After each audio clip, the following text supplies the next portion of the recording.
Hi friends, welcome to this new technology by the Super Profs, and we'll start the lecture today, that is the significance of Himalayas using this new technology. This technology has been brought by to make the lectures more interesting, more enjoyable for you, and therefore more so that you can retain more. So they are in the terms of a benefit situation. So let us study on this new technology. Some of the lectures will be helpful, especially in the subjects like geography. This new technology will be really helpful. So let us study the significance of the Himalayas using this new technology. Now, what is the significance of the Himalayas? The significance of the Himalayas means the importance of the Himalayas. So this can come as a direct question in the mains examination. List down the significance of the Himalayas, and everyone will be writing the same answer in this. So why the examiner should give you good marks in this is that we will substantiate this point with some of the examples. The second significance of this Himalayas, the second part is in the preliminary point of view. And from the preliminary point of view, there is a potential of it being asked as a question, that each and every significance has a potential to be asked as a question. So let us study each and every significance of this Himalayas, and let us understand the significance of the Himalayas. So the first significance of the Himalayas are that the Himalayas, in fact, when we say Himalayas, we can see the Himalayas are the youngest and the mightiest and the loftiest mountains in the world. These are the highest mountain system in the world, and they run in east-west direction, and no other mountain range anywhere in the world has affected the life of the people, shaped the destiny of a nation as the Himalayas have done in the respect of India, right from time immemorable, that is right from ancient times to the times today. It is said that Himalayas are important. That is why are we called as a part of Indian subcontinent, because we stay in the Himalayan region, because the Himalayas have shaped a certain kind of a characteristic culture here, given a certain kind of lifestyle. Is it due to the presence of the Himalayas? So that is why are we called as an Indian subcontinent region, and not just India. Indian subcontinent region includes some of our neighbors too. So let us study that why Himalayas are known as a body and soul of India, because of the following significance of the Himalayas. And no doubt the first significance in an agriculture country like India is the climatic significance. How the climatic significance is because the Himalayas, you can say this Himalayas obstruct, or they do not allow the rain-bearing southwest monsoon winds to cross. And because they obstruct this rain-bearing southwest monsoon winds, these winds are forced to rise up. And you know from your climatology that the winds are forced to rise up, they will give rainfall. So the entire India gets a rainfall which is known as a southwest monsoon rainfall.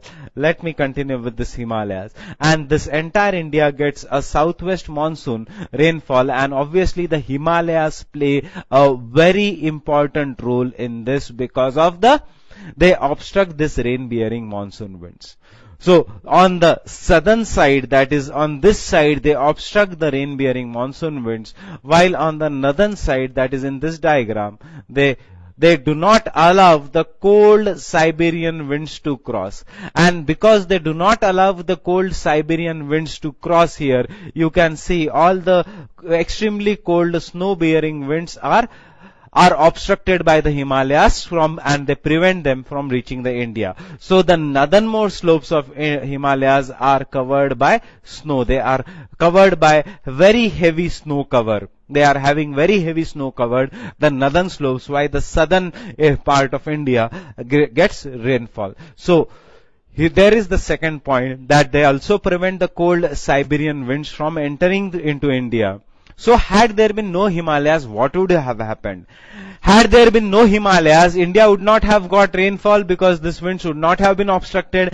Had there been no Himalayas, then the cold winds could have easily entered the Himalayas, could have easily entered the India. That means India would have been a cold desert during the winter season and a hot desert during the summer season in absence of the Himalayas. This is not just related to the monsoon winds. The importance of the Himalayas is also related or the importance of the Himalayas is also related to the western disturbances and to the jet streams which come to India. What are the jet streams? Jet streams, as we know, that these are winds which are at a certain height. So these are winds which are found in the upper atmosphere. There, as again from the climatology lecture, we know that there are two kinds of jet stream. During the winter season, we have the southerly jet stream, which bifurcates into two branches. One branch goes to the north of the Himalayas and the other branch goes to the south of the Himalayas during the winter season. So this northerly branch is responsible for snowfall in India, and this southerly branch is responsible for rainfall during the winter season, and this rain which is there during the winter season is known as a western disturbances. These are known as western disturbances,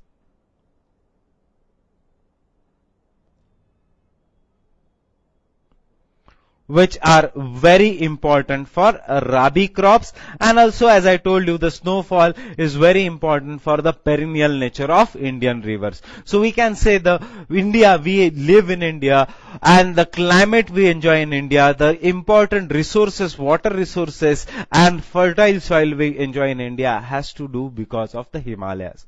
So Himalayas play an also important role in the western disturbances. But the biggest role in the monsoon is the role of the Tibetan plateau. That this is the Tibetan plateau.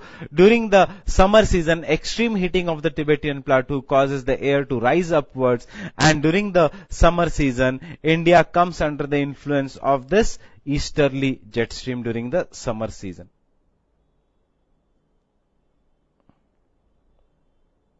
And this easterly jet stream, what does this easterly jet stream do? They drive the rain-bearing monsoon winds into India, and thus entire India gets rainfall. So therefore, the last point, the Tibetan plateau plays an crucial role in the origin of the easterly jet stream, and the southwest monsoon of India is largely dependent on the easterly jet. So this is the one of the important climatic significance. So there are 4 points in the climatic significance, that in absence of Himalayas, India would have been both a hot desert as well as the cold desert. The second point relates to the jet streams, and the third point relates to the again monsoon and the heating of the Tibetan plateau and the easterly jet stream. Obviously, we are going to study this entire thing in the climate of India, in the monsoon of India. But as of today, you remember that the Tibetan plateau plays an important role in the origin of an easterly jet stream.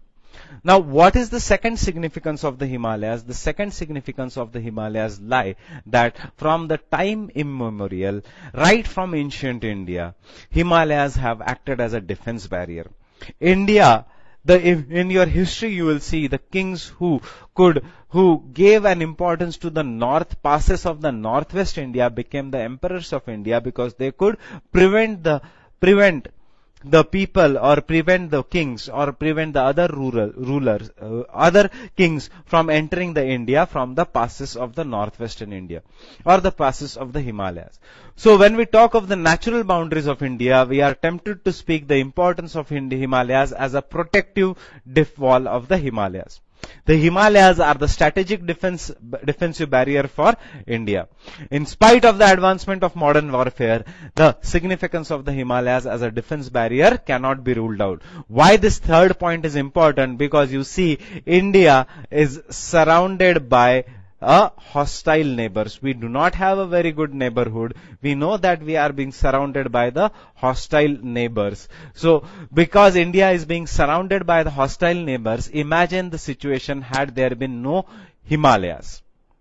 Then India would have been an important, very easy prey for the cross-border terrorism. India would have been an easy prey for the land disputes. Because of the presence of Himalayas, at least the countries think twice before attacking India, before coming into India.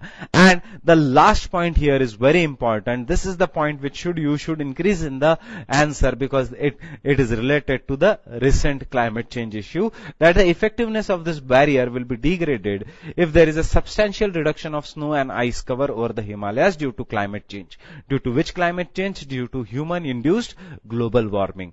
That apart, the rise in the temperatures coupled with rapidly receding glaciers and reduced snowfall will have a major implications for the nation in the terms of internal security. That means if the snow cover in the Himalayas is decreased, it becomes very easy for cross-border terrorism.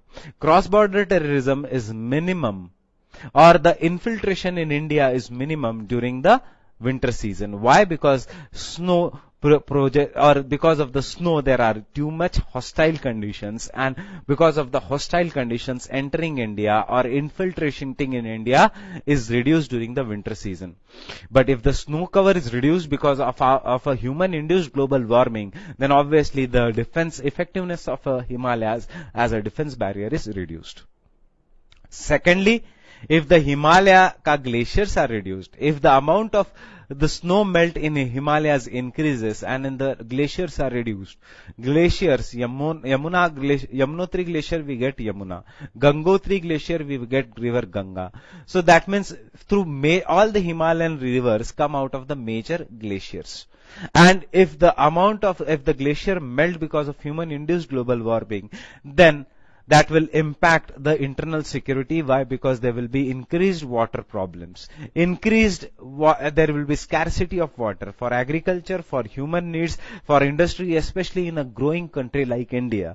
And it will cause huge internal security problem. As of today, there is so much regionalization in India. And this will give the melting of the glaciers will increase such problems. So don't talk only of the defense barrier, talk also of the impact of the climate change on that defense barrier, and talk also of the internal security. The third importance of the Himalayas these are the source of perennial rivers. Now what are the perennial rivers? The perennial rivers are the rivers which have water throughout the year. Now these rivers have water throughout the year, and when the water is there throughout the year, what can we do? India primarily being an agricultural country, and for increasing the hungry mouths, and for increasing the food production for ever growing population, soon we will overtake China in the terms of absolute population. India requires huge quantity of agriculture production, and that will come only if there is assured water to agricultural crops. And assured water is what? Irrigation. So in case of the failure of monsoon, because of the lack of irrigation, you can see agriculture sector is in distress. It is unfortunate that so many farmers are committing suicides, especially in the peninsular India. But are the farmers committing suicide in the northern plains of India? Which is the first state when I say farmer suicide? The first state which comes to your mind is Maharashtra. Which region? The drought prone region, or the rain shadow region, which lies parallel to the Western Ghat region, but not UP, not Bihar, not Punjab, not Haryana. So why? Because यहाँ पे there is assured irrigation. यहाँ पे this irrigation potential is very high. Why irrigation is very high? Because the rivers are perennial. That is, the rivers are having water throughout the year.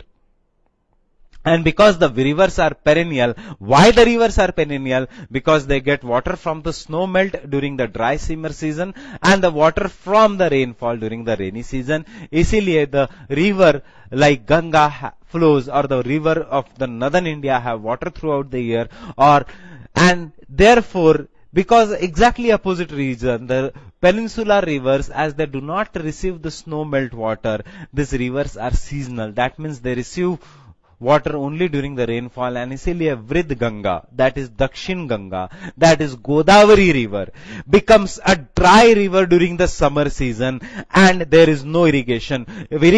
Canal irrigation especially, will be possible only if the river is perennial.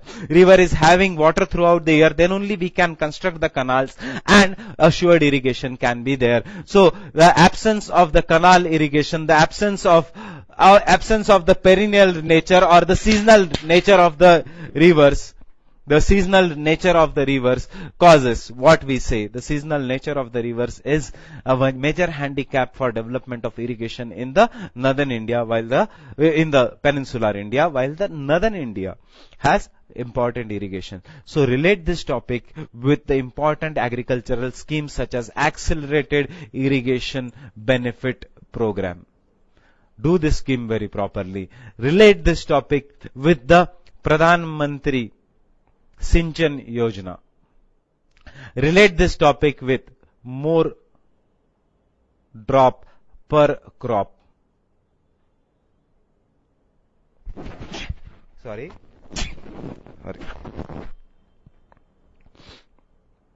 Relate this topic with Har Khet Ko Pani.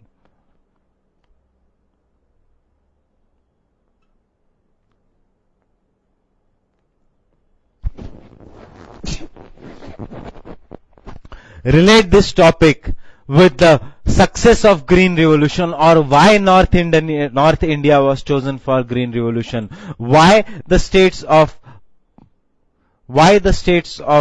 Punjab, Western UP and Haryana were chosen for Green Revolution Part 1 in India. Because one of the input for first Green Revolution in India was assured irrigation. And yahan pe there was an assured irrigation because you see this area is not the area of a very high rainfall but canal irrigation in India because of the perennial nature of the rivers in India here. So try to interrelate, understand the basics here and write a very good answer in this region.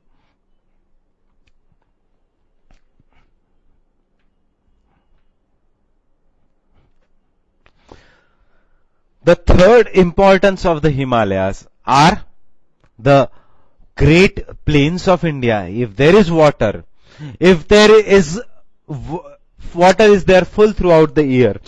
But for agriculture, other than the water, you should also require a fertile soil. Now, this fertile soil will come through what? This fertile soil will come only if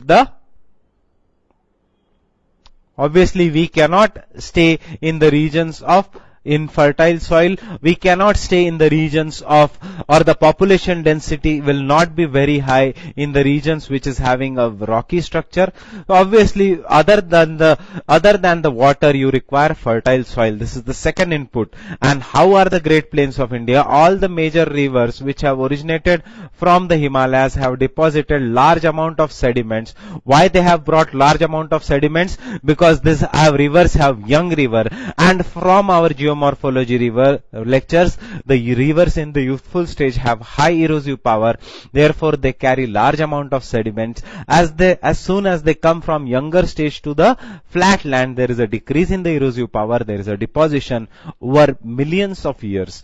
These rivers have deposited large amount of sediments. The sediments have resulted into formation of a fertile alluvial soil in this region. So, therefore, this fertile alluvial soil is what is known as the Great Plains of India. These are what are known as the Great Plains of India, and thus we have the Great Plains of India,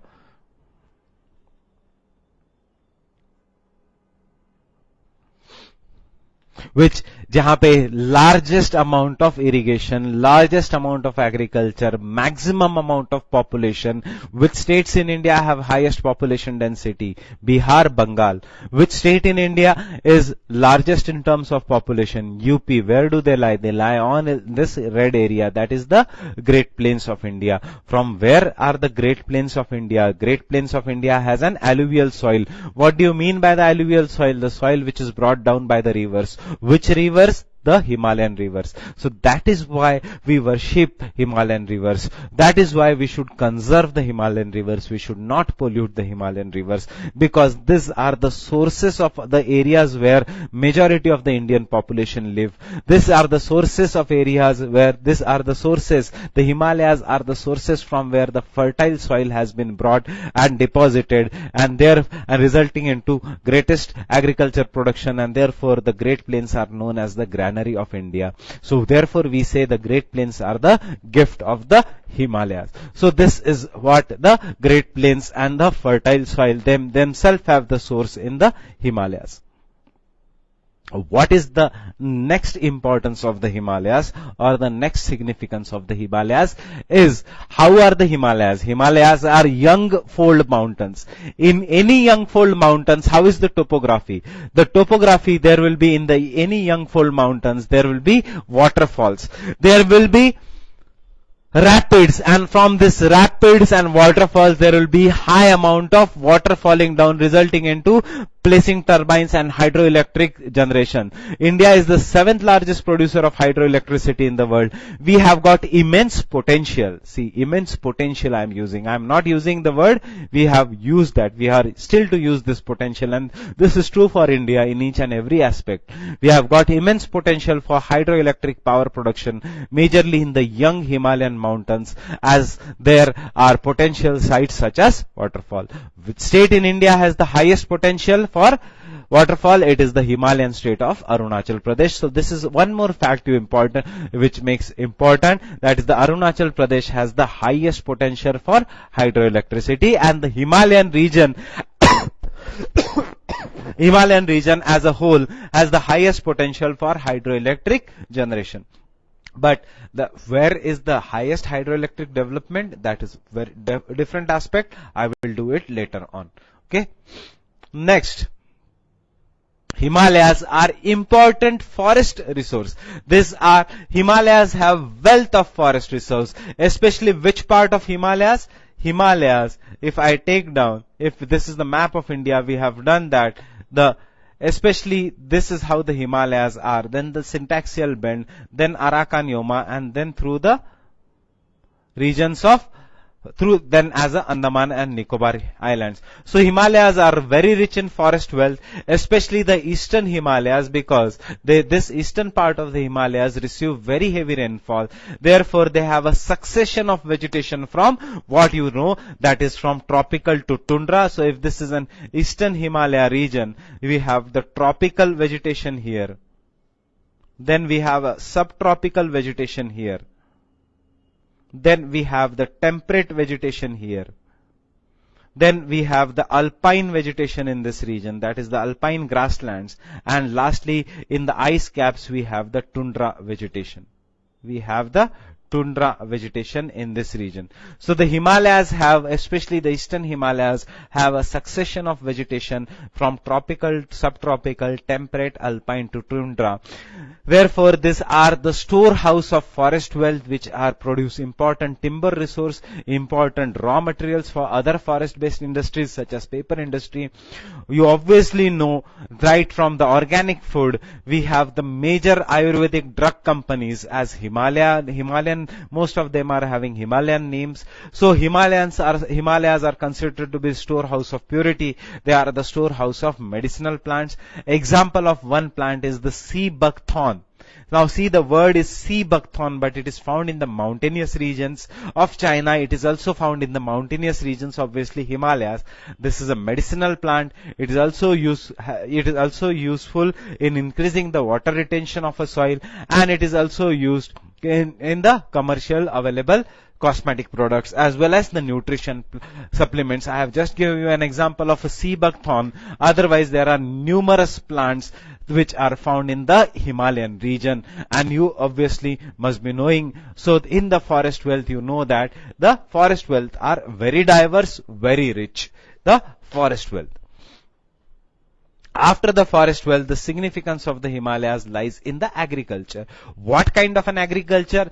Though obviously in Himalayas, which to stop the soil erosion, we practice terrace farming in the Himalayan region. On this terrace farming in the Himalayan region, rice is the most important crop. Other important crop is tea is also a very important crop because it is grown along the foothills of the Himalayas. It is not mentioned in the slide, so write down that is the tea is also an important crop. But also Himalayas is rich in horticulture and wide variety of fruits. We already know the Karewas of Kashmir are famous for saffron. Saffron is a quality or high quality saffron. It is also famous for fruits such as apple, pear, peach, apricot, mulberry, etc.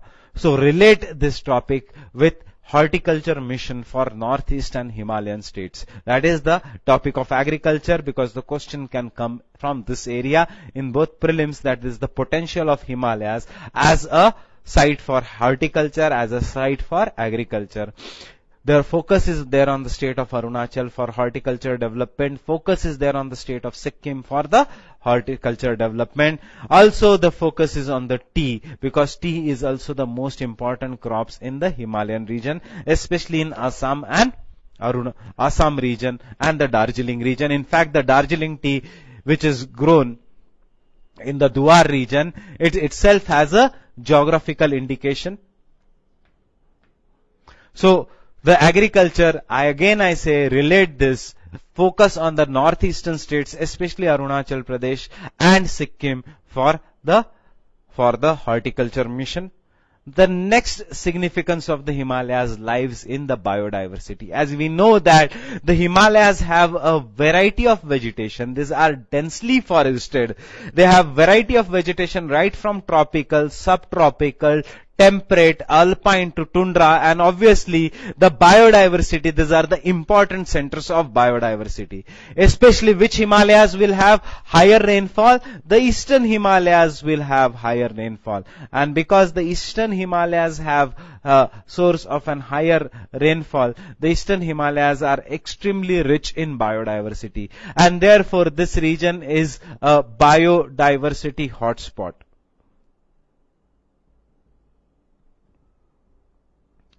This region is an biodiversity hotspot. The other biodiversity hotspot in India is the Western Ghat region and the Andaman Nicobar Islands, which will do. But remember, the Eastern Himalayas are the biodiversity hotspots.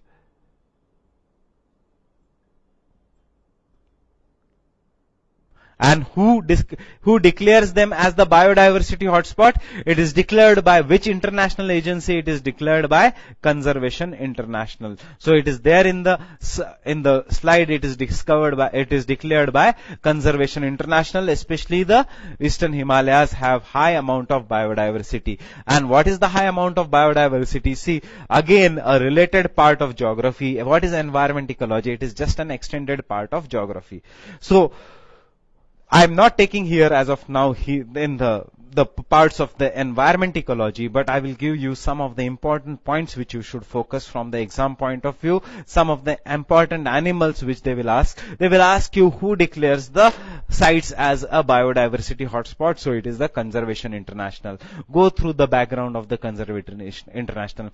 There are some of the specific animals which are endemic to the Himalayan regions. So these animals are, what are these animals? These are the animals which are endemic to the Himalayan region. So you can see the animals are, first animal which is there is the snow leopard. So focus on the project snow leopard in India. Focus on the project snow leopard in India. The second animal is the musk deer, Himalayan musk deer.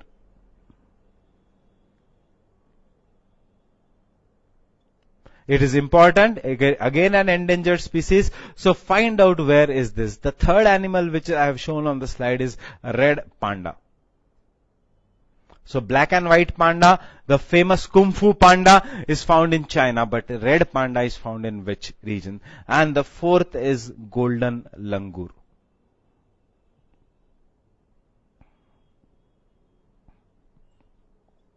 So these are the species which are found only in the Himalayan regions. So we already have launched a project snow leopard. Government has launched a project snow leopard. Focus in the areas where it is there, when it was launched, and why it was launched. Similarly focused, where are these animals found? Are they found in some specific regions only? Where? And if they are found in some specific regions only, what is the name of that biosphere reserve?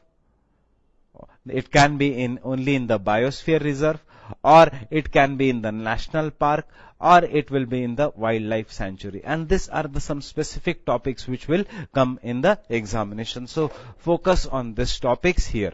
So we have the project snow leopard, Himalayan musk deer, red panda, golden langur. Go through this in the examination. This shows the immense biodiversity that Himalayas have. One horned rhino and all, I am not focusing here. I will do that while doing environment part of the Indian geography later on, and let us see if there is any scope for environment ecology.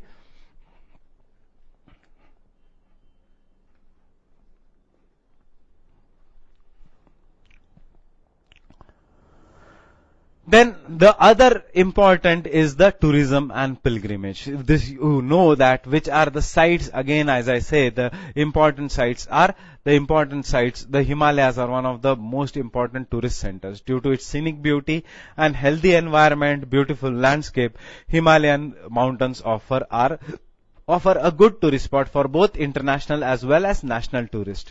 Therefore, now not only during the summer season, but because of the increasing adventure sports, increasing in attraction of a snowfall, increasing attraction of popularity of the winter sports, Himalayas are also the regions for tourist hotspots during the winter. I am saying tourist hotspots here. Other than that, Himalayas are considered to be the abode of gods, a place where you get bliss, a place which are visited by celebrities, both national as well as international celebrities, not only the film but business celebrities also, to get some kind of enlightenment. So you have an idea of Himalayas as an enlightenment for meditation. So these are also the areas of pilgrimage. I won't go too much into detail because you already know this. Last but not the least, Himalayas are also important for mineral deposits. Himalayas, you remember, they came out of the Tethys Sea region, and therefore the Himalayas are considered that it is said that Himalayas have vast potential for exploration of oil. But more than that, the anthracite, which is the best quality of the coal, it is found in Kalakot region of Jammu and Kashmir. So underline that region, find where the anthracite coal in India is found. It is found in the Kalakot region of Jammu and Kashmir. Himalayas, as I told you, have vast potential for mineral oil and some other minerals such as gold, copper, limestone, etc. But how are Himalayas? Unstable mountains, tectonically unstable. Why? Because they lie on the plate boundaries. If we undertake mining, if we undertake blasting by dynamite, we may disturb the balance of the rocks, and it can result into earthquakes. So therefore, also the present level of technology is not suitable for the exploration of the Himalayas, and therefore we are not commercially exploiting the Himalayas as of now, and that is a good thing, I say. That is, we are not, that I think it's a good thing, whatever you will. So, you think on this region, that is the sustainable development, mining in the Himalayas. You can also focus on this region because the Himalayas have vast potential. So the question may come in the preliminary examination or in the mains examination as the focus for Himalayas in the terms of mineral deposits. Or the simple question in the preliminary examination, which has been repeated many times, is where is the best anthracite coal in India found? It is found in the Kalakot region of Jammu and Kashmir.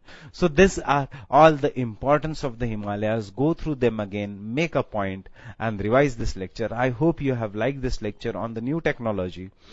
And we will continue some of the lectures on this, some of the lectures in our conventional method, and I hope that you will keep on enjoying the lectures. So we'll meet again. Thank you very much.